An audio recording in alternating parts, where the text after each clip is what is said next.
میں پوچھنا چاہتا ہوں اسحاق ڈار صاحب سے کہ انہوں نے وزیروں کا پیٹرول کتنا کم کیا؟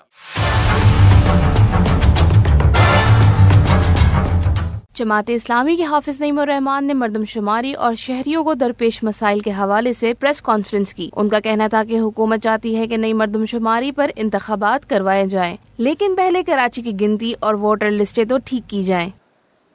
کل وزیر اعظم صاحب نے یہ فرمایا کہ نئی مردم شماری پر الیکشن ہوگا۔ یہ بیان ان کا اس لحاظ سے تو ٹھیک لگتا ہے کہ جب یہ مردم شماری کی ایکسرسائز ہوئی ہے تو نئی مردم شماری پہ ہی ہونا چاہیے، اب ان کو پیچھے نہیں ہٹنا چاہیے۔ لیکن نئی مردم شماری کون سی؟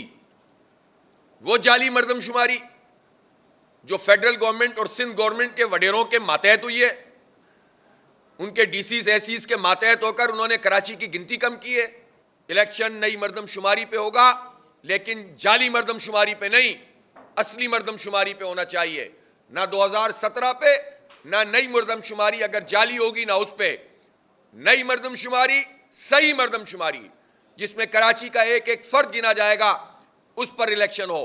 ان کا کہنا تھا کہ شہر میں ہر طرف مسائل کا انبار لگا ہوا ہے، نوجوان ملک چھوڑ کر باہر جانا چاہتے ہیں۔ وزیر خزانہ نے جاتے جاتے عوام پر پیٹرول بم گرا دیا ہے۔ نوجوان یہاں پر پاکستان میں رہنا نہیں چاہتا اور کہتا ہے کہ یہاں مواقع نہیں ہیں ہمارے لیے، جابز نہیں ہیں ہمارے لیے، اپرچونٹیز نہیں ہیں ہمارے لیے، مہنگائی بے تحاشا ہو گئی ہے، گزارا کرنا مشکل ہے، کیسے گھر کا نظام چلے گا؟ اگر ہم باہر جائیں گے تو کچھ نہ کچھ سلسلہ بنے گا۔